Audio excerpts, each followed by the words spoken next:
morning, friends. I've been wanting to do this video for some time, so I thought I am on my way to the grocery store to pick up some drinks for my youngest son, and I thought what better time than right now on the road to take you with me and have a conversation, right? So I thought I would share some important things that I learned when I started this cancer journey in this battle against cancer. The very most important thing that I learned right away was to protect myself and my peace. And I know that sounds so cliche and so silly, but honestly, it has been paramount in my survival, like my mental and spiritual survival through this whole process. For those of you that might just be kind of tuning in and learning about me and who I am Amanda Anderson, and I started this battle against breast cancer, stage 2, invasive ductal carcinoma breast cancer. It's actually stage 2B. I had 6 different tumors that they found, plus a little bit of involvement in one lymph node. So it was pretty big news, pretty bad news. I started that journey in October. So the first thing that I did, besides cry a whole lot, was pray. I did. I started praying immediately. Now, I am not one of those that only prays when things are bad, and I don't only thank God when things are good.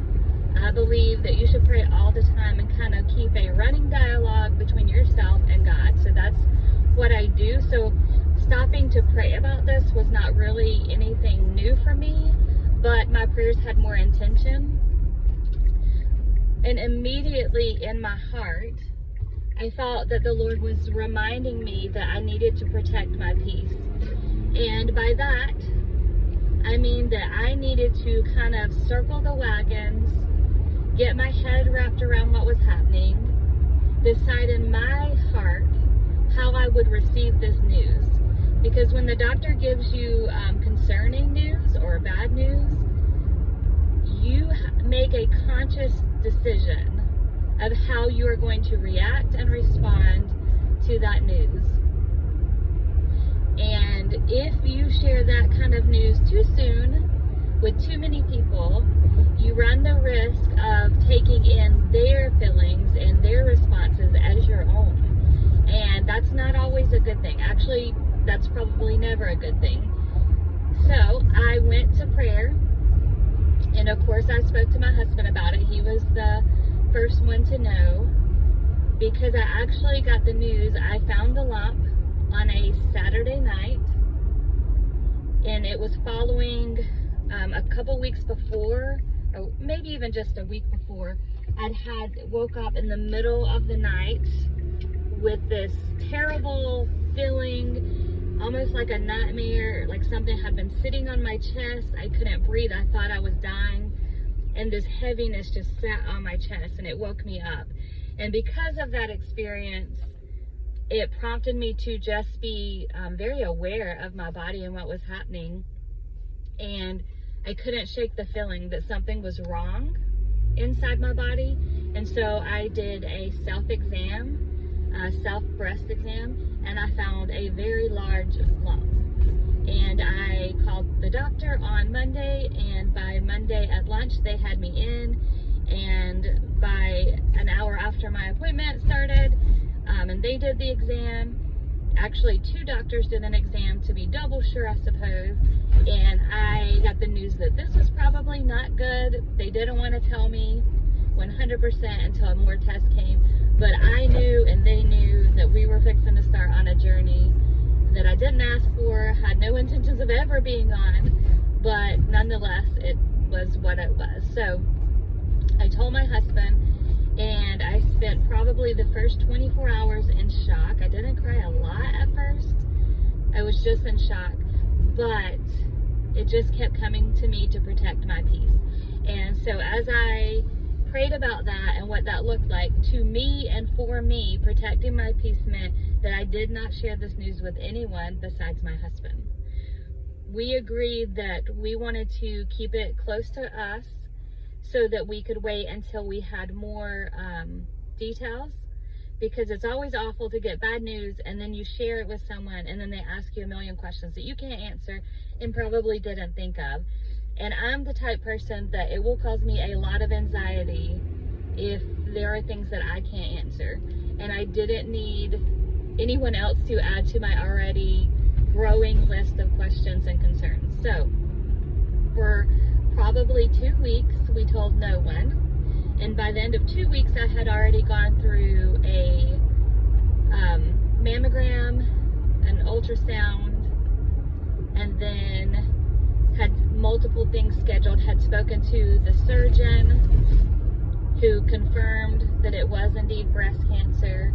Then we waited, I think it took a few more days, and then we got the official diagnosis of what kind.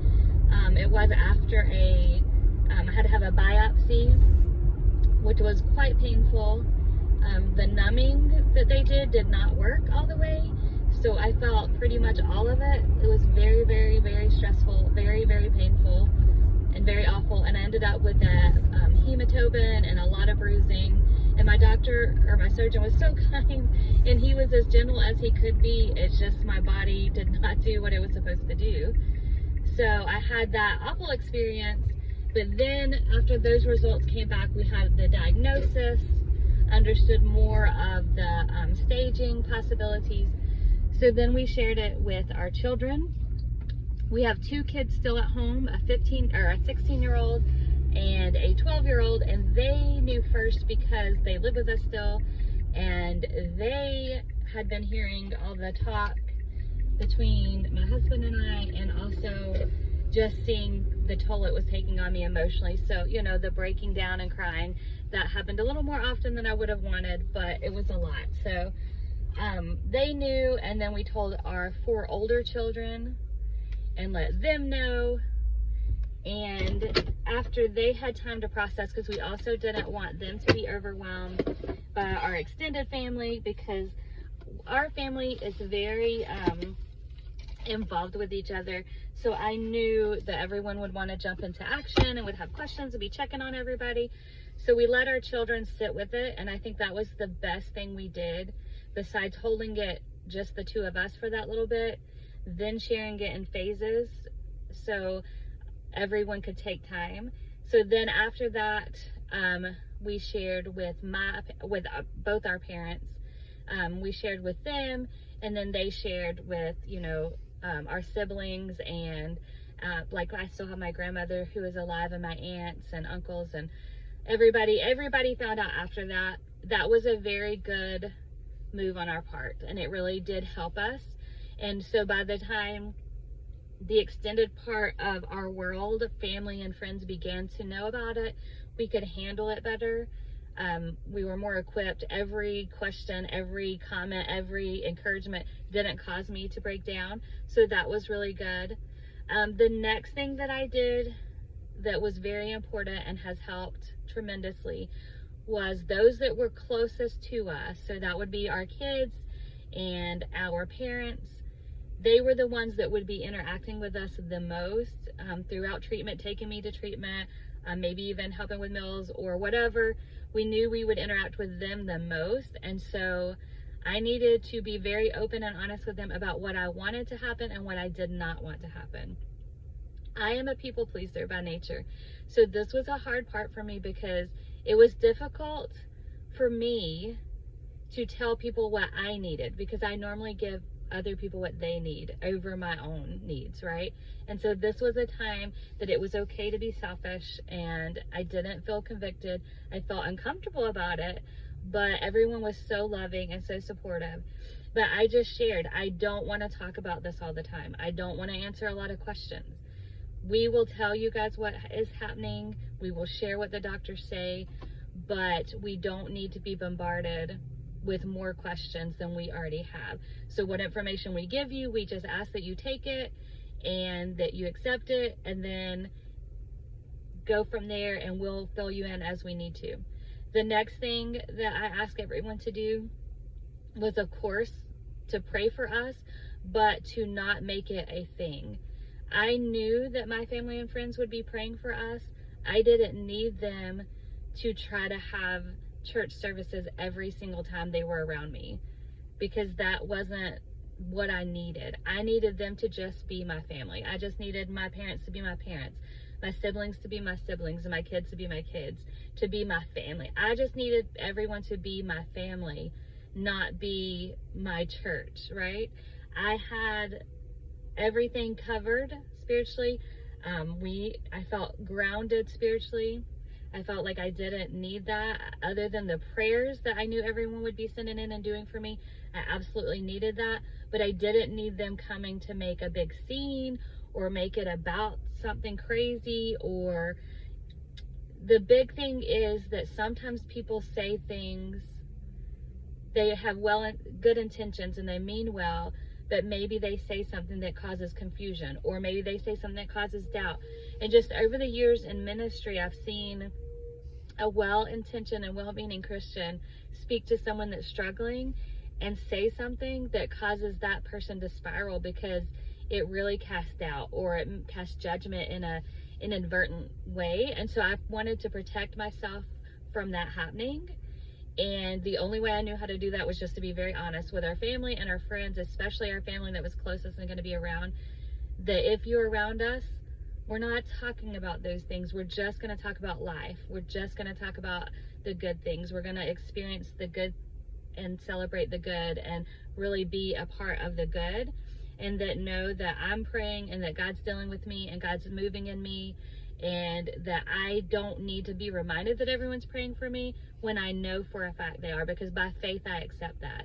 So I told everybody that. They really embraced that, and no one was mad. No one was uncomfortable. Maybe they thought it was a little bit strange, but they went with it. And that has been probably the most helpful thing, because when you lay down at night after you have such a difficult diagnosis, your mind goes on and on and on and on in circles, and you replay conversations that you've had, you replay things that you have read, you replay things that you wish you had done or wish you had said. And I had protected that my mind so much so that really all I thought about at night was things that I had put in there, things that I had allowed in, not things that people had inadvertently put in, because everyone respected that request. And so anything that I did have from the outside was positive. It was life-giving. It was all good.